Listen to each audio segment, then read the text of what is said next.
Okay, Bismillahirrahmanirrahim. I am Dr. Mohibullah Wazir, and in this time I will discuss the lumbrical muscles as well as a brief description of the web space and the pulse space. In the previous lecture, I discussed these palmar spaces. Then, the web space is the space between these, the adjacent sides of the fingers over here. And you know, over here are lying substructure, for example, the deep and superficial transverse metatarsal ligament, and also passing from over here from this side of the lumbrical muscles. So this space over here, this is being called as web space. And then is the pulse space. The pulse space is the space at the tip of each finger, and over here the unique point is that fibrous septa passes from the skin to the underlying bone, and this space between the skin and the metacarpal and the phalangeal bone is being converted into small laculi, and this is being called as pulse space. And the blood vessels passes over here to the distal phalanx, and if there is any infection over here, and compression of this infection may block the arteries and may lead to the necrosis of the distal phalanx. So this is the pulse space, and this is the web space, and the palmar spaces I have discussed in detail. Now we come to the lumbrical muscles. Now you know these are the tendon of flexor digitorum superficialis, and deep to this there is the tendon of flexor digitorum profundus. Lumbrical muscles are unique by the fact that these muscles originate from the tendons of flexor digitorum profundus muscle. Each originates from tendon of flexor digitorum profundus, and each lumbrical then passes after originate from this tendon. This is superficialis, but deep to be profundus. Originating from the profundus tendon, each lumbrical muscle passes on the radial side of each finger. There are 4 lumbricals in this way. There are 4 lumbricals, and each lumbrical originates from the tendon of flexor digitorum profundus, and then its tendon passes over here by passing superficial to the deep transverse metatarsal ligament, and passes to the lateral side of its corresponding finger, and then it gets on the dorsum of the corresponding finger, and over here it is being inserted into this dorsal, this expanded tendon of the extensor digitorum muscle, which is called as dorsal digital expansion or dorsal expansion hood. So each lumbrical muscle is then being inserted by coming along the radial side of each finger to be inserted over here to this dorsal digital expansion, which is actually the expansion of the tendon of extensor digitorum muscle inserted over here.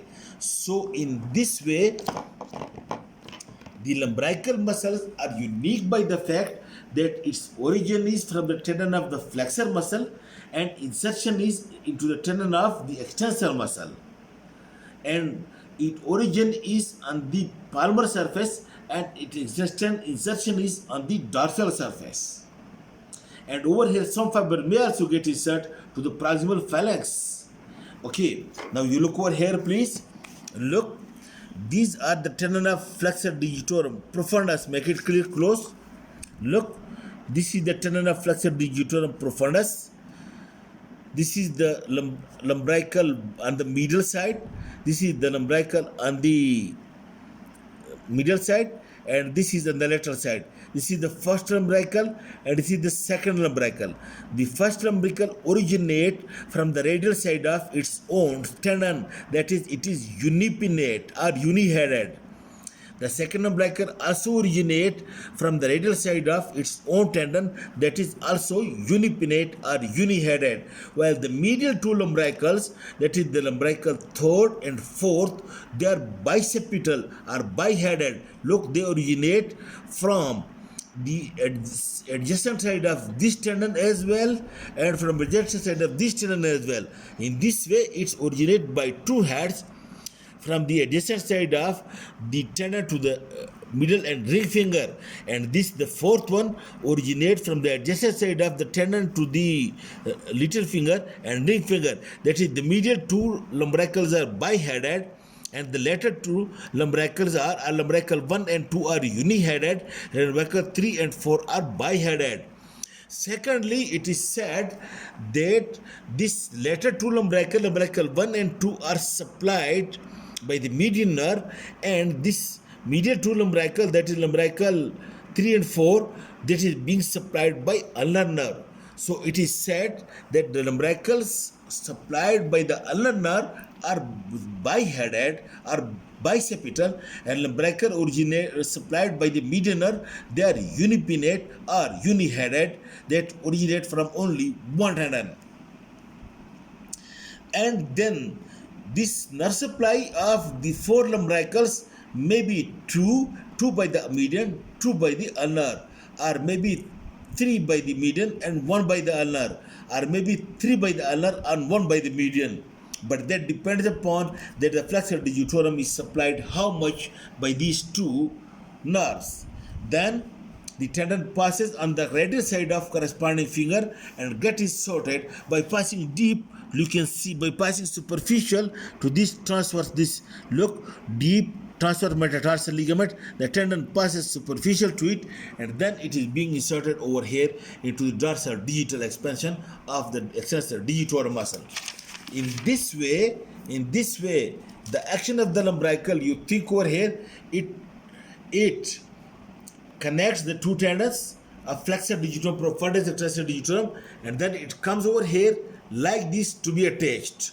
Because in this area, while passing from the palmar to the dorsal side, over here the tendon lies anterior to the metacarpophalangeal joint.